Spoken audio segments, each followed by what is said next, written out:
500 साल से क्या आज भी मक्का मदीना में जिंदा है शूर्पनखा। आज की वीडियो में मक्का मदीना का वो रहस्य हम आपको बताएंगे जिसका संबंध हिंदू धर्म के साथ जुड़ा हुआ है, और सच्चाई जानकर आप भी दांतों तले उंगलियां चबा लेंगे। रामायण के अनुसार प्रभु श्री राम ने रावण का वध किया और माता सीता को उसकी कैद से आजाद किया। लंका का सारा राजपाट विभीषण को सौंप दिया। रामायण में लगभग सभी राक्षसों का वध हुआ, लेकिन एक राक्षसी ऐसी थी जिसका जिक्र केवल शुरुआत में ही होता है और उसका नाम है शूर्पनखा। शूर्पनखा ने सबसे पहले जब प्रभु श्री राम को देखा तो उनकी सुंदरता को देखकर वो मंत्र मुग्ध हो गई और प्रभु श्री राम के सामने शादी का प्रस्ताव रखा। लेकिन प्रभु श्री राम सीता माता को ही अपना सब कुछ मानते थे, तो उन्होंने शूर्पनखा के इस प्रस्ताव को अस्वीकार कर दिया, जिसके बाद शूर्पनखा को माता सीता पर बहुत क्रोध आने लगा और जब वो अपने नुकीले नाखूनों से माता का वध करने के लिए आगे बढ़ी तो लक्ष्मण ने अपनी कटार से शूर्पनखा के नाक और कान काट दिए। जिसके बाद वो इसी अवस्था में अपने भाई रावण के दरबार में पहुंची और अपनी बहन की बेइज्जती का बदला लेने के लिए रावण ने माता सीता का अपहरण किया, और इसी घटना की वजह से पूरा रामायण हुआ। रामायण का बीज तो शूर्पनखा ने बो ही दिया था और उसी की वजह से रामायण का युद्ध हुआ और एक एक करके सभी राक्षसों की मृत्यु हो गई और अंत में जो जिंदा बचा वो रह गई थी शूर्पनखा। लेकिन आखिर सवाल ये उठता है कि रामायण खत्म होने के बाद शूर्पनखा का क्या हुआ, आखिर वो कहाँ पर निवास कर रही थी। दोस्तों, लक्ष्मण ने शूर्पनखा के नाक और कान काट कर उसे छोड़ दिया था। इसके बाद वो कपड़े से अपने चेहरे को छुपा कर रखती थी। रामायण में जब रावण का वध हुआ तो शूर्पनखा शुक्राचार्य जी के पास चली गई और जंगल में शुक्राचार्य जी के आश्रम में रहने लगी। आगे हम आपको इतिहास की एक ऐसी सच्ची घटना बताने वाले हैं जिसके बाद आपको पता चलेगा कि आखिर इस्लाम धर्म का जन्म कैसे हुआ, आखिर शूर्पनखा का कनेक्शन इस्लाम धर्म के साथ कैसे जुड़ा हुआ है, आखिर मुसलमानों की उत्पत्ति शूर्पनखा से कैसे हुई। राक्षसों का वंश खत्म न हो इसलिए शुक्राचार्य जी ने शिव जी की आराधना की।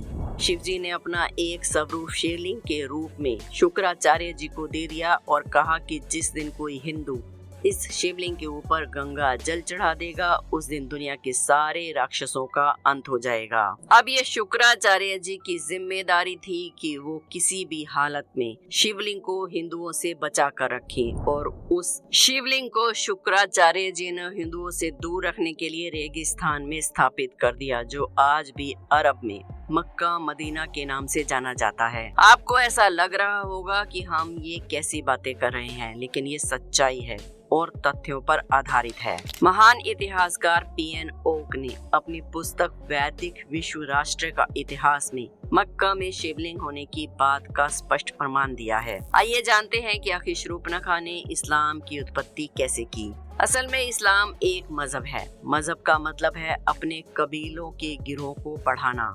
ये बात सच है कि मोहम्मदी मूल रूप से अरब वासी हैं। अरब देशों में सिर्फ रेगिस्तान पाया जाता है, वहाँ जंगल नहीं है, पेड़ नहीं है, इसीलिए वहाँ मरने के बाद जलाने के लिए लकड़ी न होने के कारण लोगों को जमीन में दफनाना शुरू कर दिया, और वो सिलसिला इस्लाम धर्म में आज भी कायम है।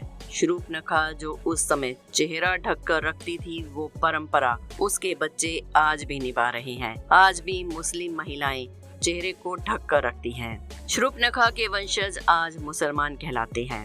दोस्तों, क्योंकि शुक्राचार्य जी ने इन्हें जीवन दान दिया था, इसलिए आप जरूर देखते होंगे कि शुक्रवार का दिन उनके जीवन में विशेष महत्व रखता है। लेकिन दोस्तों, जहां पर महादेव होते हैं वहां पर माता गंगा का होना तय है, और मक्का मदीना में हमें माँ गंगा के दर्शन किस रूप में होते हैं आगे वीडियो में हम आपको इस सच्चाई के बारे में भी बताएंगे। दोस्तों, जल्दी से हमारे चैनल को सब्सक्राइब कर लें और वीडियो को लाइक कर दें। वीडियो को अंत तक जरूर देखें।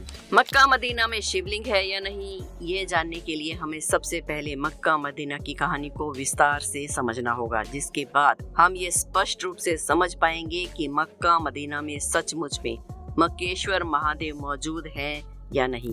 दोस्तों, मुसलमानों का सबसे पवित्र धार्मिक स्थान मक्का मदीना अरब में स्थित है। प्रतिवर्ष पूरी दुनिया से लाखों की संख्या में मुस्लिम मक्का मदीना में अपने गुनाहों की माफी मांगने के लिए और जन्नत पाने की इच्छा से जाते हैं।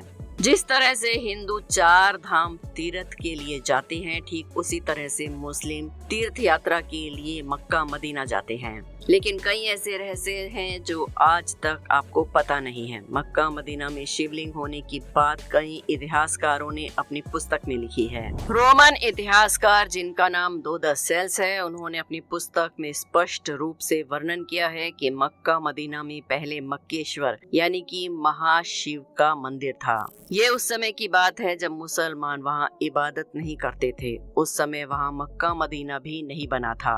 ऐसे में वहाँ पर मक्केश्वर महादेव की पूजा की जाती थी। कई प्राचीन कहानियों में इस बात का जिक्र मिलता है कि मक्का में बहुत बड़े काले रंग का एक शिवलिंग था जिसकी लोग पूजा करते थे। ऐसा भी माना जाता है कि वो शिवलिंग आज भी खंडित अवस्था में मक्का मदीना में मौजूद है और उस शिवलिंग को एक क्यूब आकार के बॉक्स के अंदर रखा गया है ताकि हिंदुओं को कभी भी इस बात की भनक न पड़े और वो लोग इसी कमरा नुमा आकृति की इबादत करते हैं। इतिहासकार पी.एन. ओक ने अपनी पुस्तक वैदिक विश्व राष्ट्र का इतिहास में मक्का में शिवलिंग होने की बात को विस्तार से स्पष्ट किया है। आइए अब आपको बताते हैं कि मक्का मदीना में माँ गंगा किस रूप में विराजमान है, क्योंकि ये बात बिल्कुल सच है कि जहाँ महादेव का शिवलिंग होता है वहाँ पवित्र गंगा स्थान भी जरूर होता है।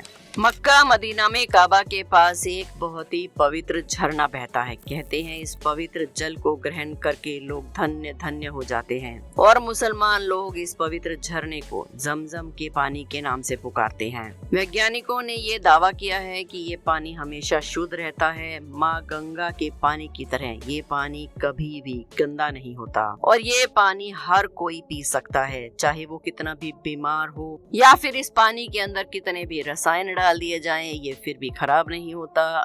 इसके अंदर कोई भी अशुद्धि नहीं आती। कितने भी अशुद्ध पदार्थ इस पानी में डाल दिए जाएं, लेकिन इस पानी के ऊपर उसका कोई प्रभाव नहीं होता। इसीलिए इस झरने के पानी को माँ गंगा के साथ जोड़कर देखा जाता है। हज करने के बाद मुस्लिम लोग इस पवित्र जल को अपनी बोतल में भरकर अपने साथ घर ले जाते हैं, बिल्कुल वैसे ही जैसे कि हिंदू लोग गंगा के जल को अपने घर बोतलों या फिर कैन में भरकर ले जाते हैं।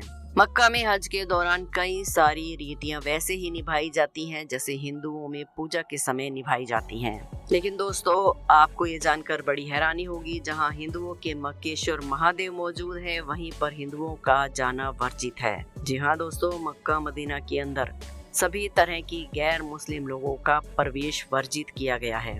आप चाहे हिंदू हो, सिख हो, ईसाई हो या किसी भी अन्य धर्म के हो, मुसलमानों के अलावा कोई भी मक्का मदीना में प्रवेश नहीं कर सकता, क्योंकि महादेव ने शुक्राचार्य जी से कहा था कि अगर कोई भी वैष्णवी यानी कि हिंदू धर्म का व्यक्ति मक्केश्वर महादेव पर जल चढ़ा देगा, यानी कि मक्का मदीना आ जाएगा और शिवलिंग पर जल चढ़ा देगा, तो सभी राक्षसों का हमेशा हमेशा के लिए अंत हो जाएगा।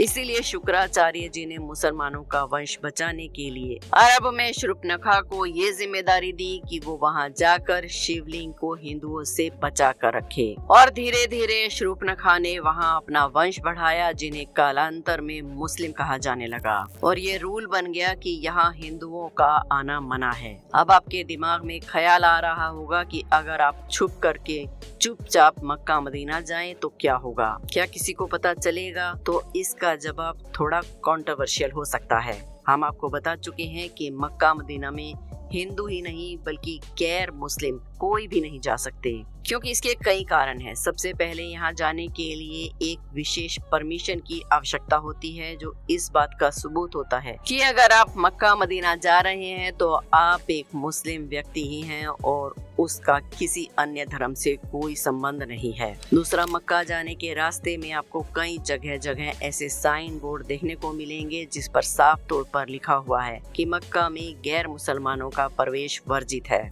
इसके अलावा सऊदी अरब एक मुस्लिम देश है और यहाँ के कानून बहुत ज्यादा सख्त हैं। अगर आप चुपचाप किसी तरह से मक्का मदीना में घुसने की कोशिश करेंगे तो आप अगर एक गैर मुस्लिम हैं और पता चल जाने पर आपके ऊपर कड़ी कार्यवाही हो सकती है और भारी जुर्माना भी लग सकता है, आपको जेल भी जाना पड़ सकता है। इसके बाद उस इंसान को तुरंत उस देश से निकाला भी जा सकता है और उसे उसके देश भेज दिया जाएगा। फिर भी आप खुद ही सोचिए कि अगर एक साथ लाखों मुस्लिमों को ये बात पता चलती है कि कोई दूसरे धर्म का इंसान उनके पवित्र तीर्थ स्थल में चोरी छुपके से घुस गया है, तो ऐसे में सभी मुस्लिम लोगों को ये लगेगा कि उनकी पाक जगह की पवित्रता को खंडित किया गया है और सभी लोग मिलकर उस इंसान का क्या हाल करेंगे आप खुद ही समझ सकते हैं। वास्तव में दोस्तों बड़ी ही विडंबना है। इतने सारे इतिहासकार अपनी किताब में लिखते हैं कि मक्का मदीना में मक्केश्वर महादेव स्थित है, फिर भी हिंदू अपने आराध्य की पूजा नहीं कर सकता। वहाँ तो उसे प्रवेश करने की भी इजाजत नहीं है। लेकिन अब सवाल ये उठता है दोस्तों कि क्या कभी कोई हिंदू अपने आराध्य का पूजन वहाँ नहीं कर पाएगा? तो भविष्य पुराण में हमें एक भविष्यवाणी मिलती है उस आधार पर, जब कलयुग अपने चरम पर होगा, क्योंकि कलयुग 4,28,000 साल का है और अभी केवल 5,000 साल ही बीते हैं। जब कलयुग का अंत चरम पर होगा, जब पाप बहुत ज्यादा बढ़ जाएगा, देवता असुर बन जाएंगे और इंसान अपनी इंसानियत को भूल जाएगा। और महादेव के कथन के अनुसार जैसे ही किसी वैष्णव द्वारा मक्केश्वर महादेव पर जल अर्पित होगा, मक्केश्वर महादेव वहां से बाहर आएंगे और सभी पापियों का अंत कर देंगे। सभी राक्षसों का खात्मा हो जाएगा और पूरे विश्व में पुनः सतयुग का निर्माण होगा।